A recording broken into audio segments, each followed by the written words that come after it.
اهلا بحضراتكم وحلقه جديده وفنجان قهوه. زي ما عودنا حضراتكم، القيم الجميله المحترمه في مجتمعنا هم اللي بيكونوا دايما ضيوفنا على فنجان قهوه. النهارده انا معايا قيمه محترمه من هذه القيم، هنعرفها مباشره بعد الفاصل.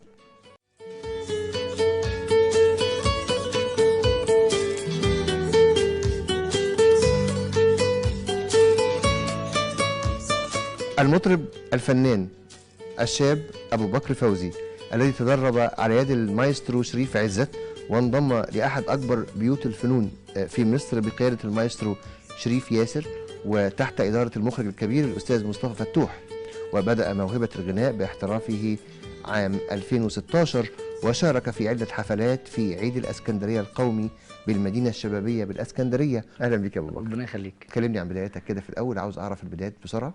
والله انا بدات غنى في 2016. هو موضوع الغنى بدا معايا وانا صغير. انا كنت دايما في الاذاعه، كانوا بيطلعوني شويه اقول اناشيد وشويه اقول قران، فمن هنا بدا الموضوع. طبعا بما اني كنت صغير وكنت الموضوع بقى الدراسه وكده، فاهلي ما كانوش موافقين خالص ان انا اخش في موضوع الغنى. ففي 2016 بصراحه لقيت الموضوع زاد عندي، ولقيت ان انا حابب ان انا اندمج في الموضوع اكتر. زي ما لعيب الكوره مثلا بيبقى عنده موهبه وعنده مهاره حابب ينميها. فتوجهت للمايسترو شريف عزت، وبالفعل بدات. يعتبر هي بدايتي كانت مع المايسترو شريف عزت، بدات في 2016. كنت لسه ما اعرفش اي حاجه خالص بقى. شاركت في مسابقه صغيره جدا في اسكندريه. بعد منها بدات ان انا اشتغل على نفسي اكتر واكتر. طلعت حفلات عيد اسكندريه القومي، طلعت حفلات مصر اكتوبر، طلعت اكتر من حفلات ما بين ديني وما بين وطني. انا بسعى لده وان شاء الله ربنا يكرم. وانا بسعى اني اسمع صوتك بقى. عاوزين نعرف الناس ليه انت متميز في الطرب والغناء. هتسمعنا ايه اول حاجه؟ هنقول مصر تتحدث عن نفسها. الله، تمام. نقول حته كده. وقف الخلق ينظرون جميعا كيف أبني قاعد المجد وحدي، وبناة الأهرام في سالف الدهر كفوني الكلام عند التحدي. أنا تاج العلاء في مفرق الشرق، وذراته فرائض عقدي. إن مجدي في الأولات عريق من له مثل أولياتي، ومجدي. كده نتكلم بقى. كده نتكلم. ما شاء الله عليك، ما شاء الله عليك. ده وطني اللي بدأت بيه، حاجات جميلة وطنية. بتقول ديني وبتقول برضو عاطفي طبعا. أكيد. ويمكن الحقيقة أنت معروف جدا في ساحات الأوبرا المصرية. الحقيقة أنت وعدد من الأصدقاء، وبتقعدوا بتعملوا حلقات غناء مع بعض.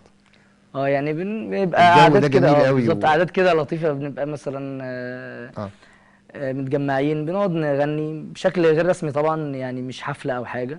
بنقعد نغني وده بيقول اغنية وده بيقول اغنية. لكن انتوا مش فرقة، انتوا اصدقاء. لا، احنا اصدقاء وصوتكم حلو كلكم. بالظبط كده. بس انا شايف كان في حد بيعزف بعود، كان في حد او جيتار، حاجة كده او اورج. كان في اورج، استاذ كان قاعد باورج.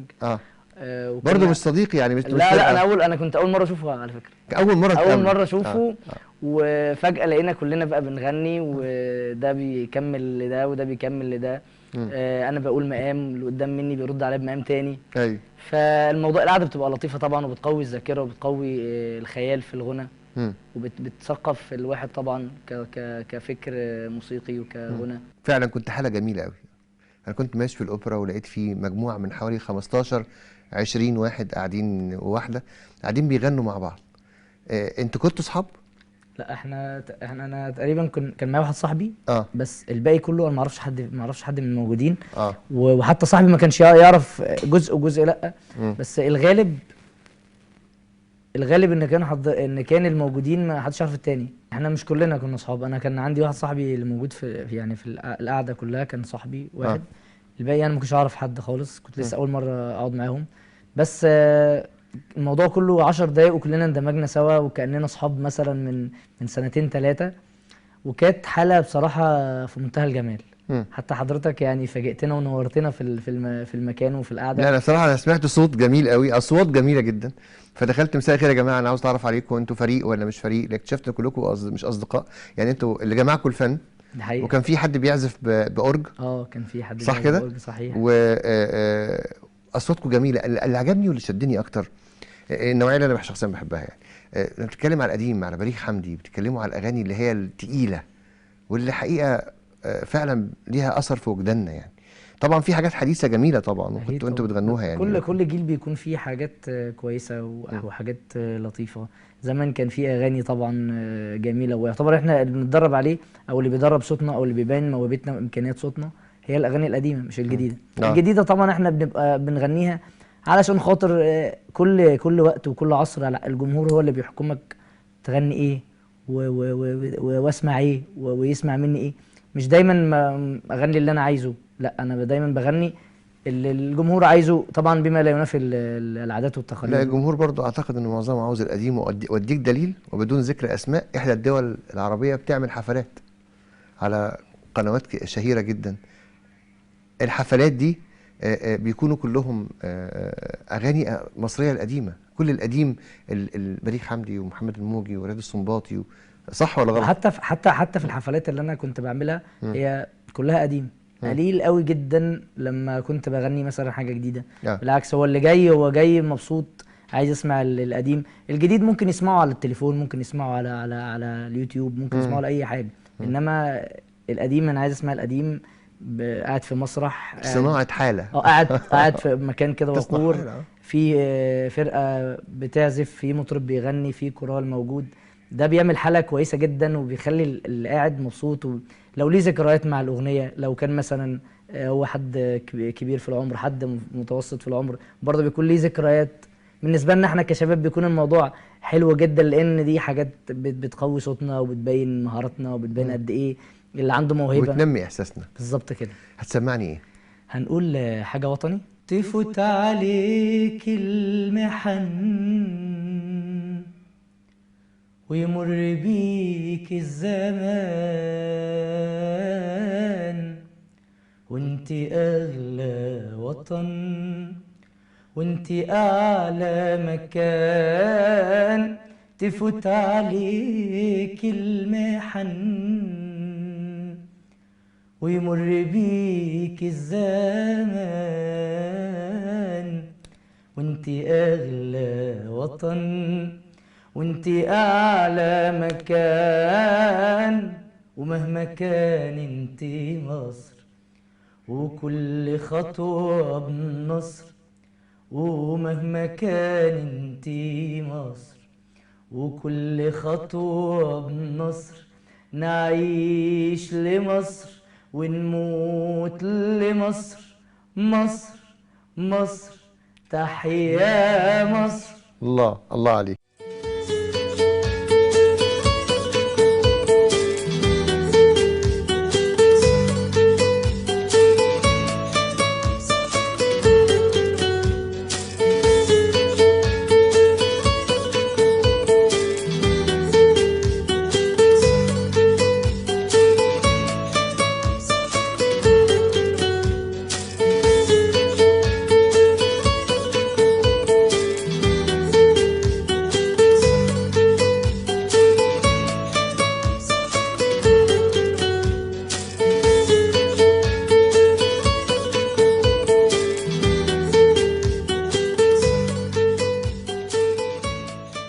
انت اللون اللي بتغنيه او اللي بتحب تغنيه اكتر هو الديني ولا الوطني هو ولا العاطفي؟ الطربي والديني برضو يعني. بحب اللونين لان هم بيبينوا قد ايه في حاجه بتخلي الصوت حلو وفي حاجه بتخلي الصوت احلى. انا دايما بحب الحاجه اللي تخلي صوتي احلى.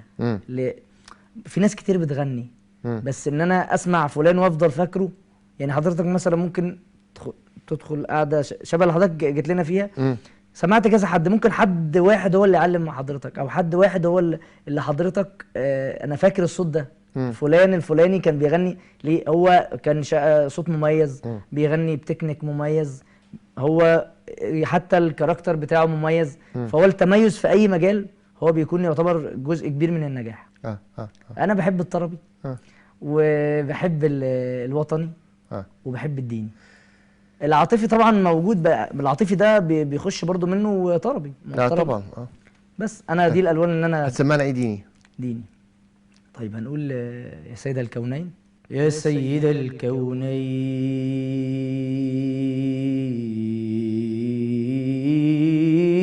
جئتك قاصدا أرجو رضاك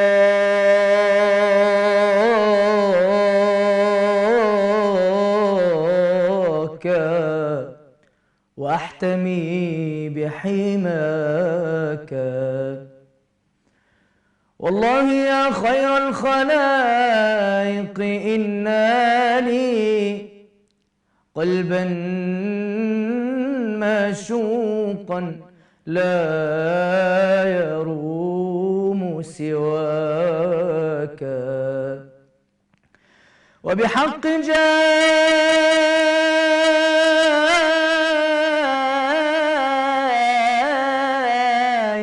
إن لي، وبحق جايك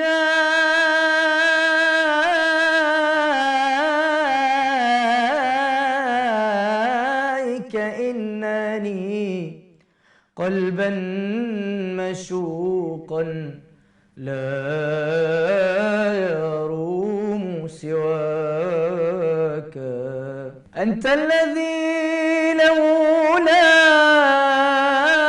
ما خلق امرؤ، لا ولا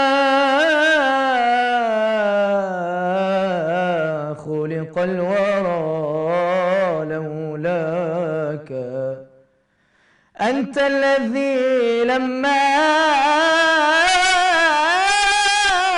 رفعت إلى السماء بك قد سمت وتزينت لسراك،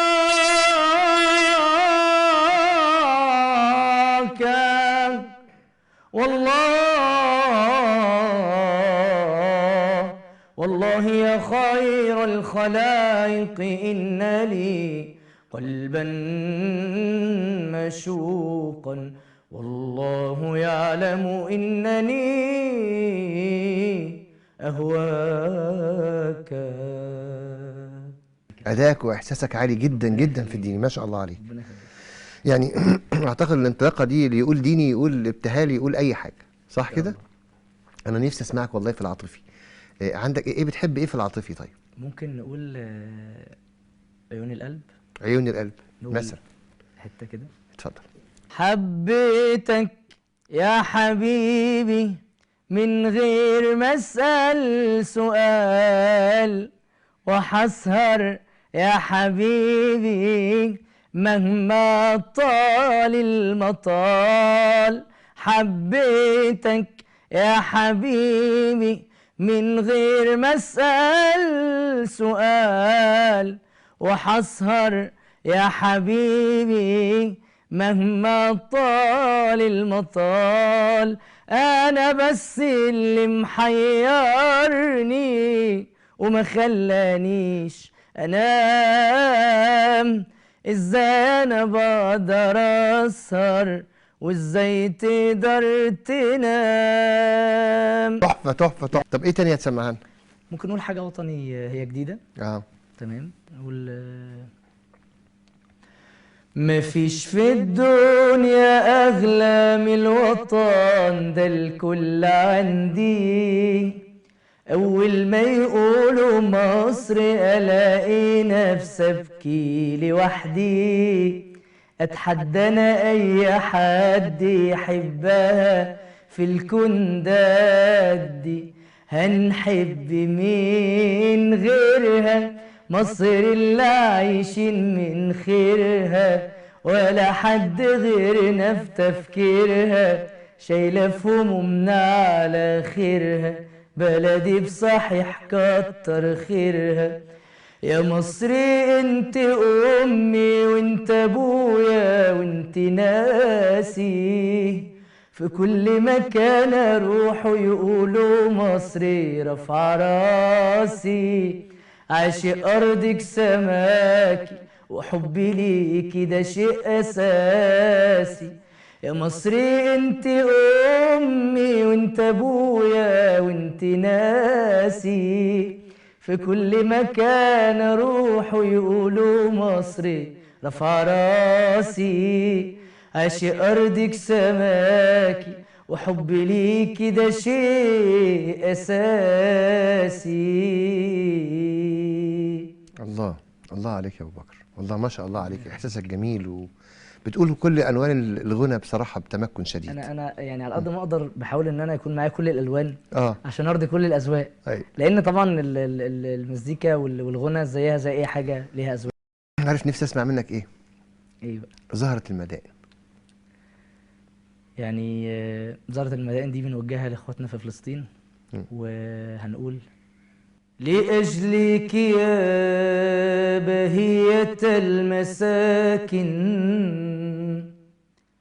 يا زهرة المدائن، يا قدس يا قدس يا قدس يا مدينة الصلاة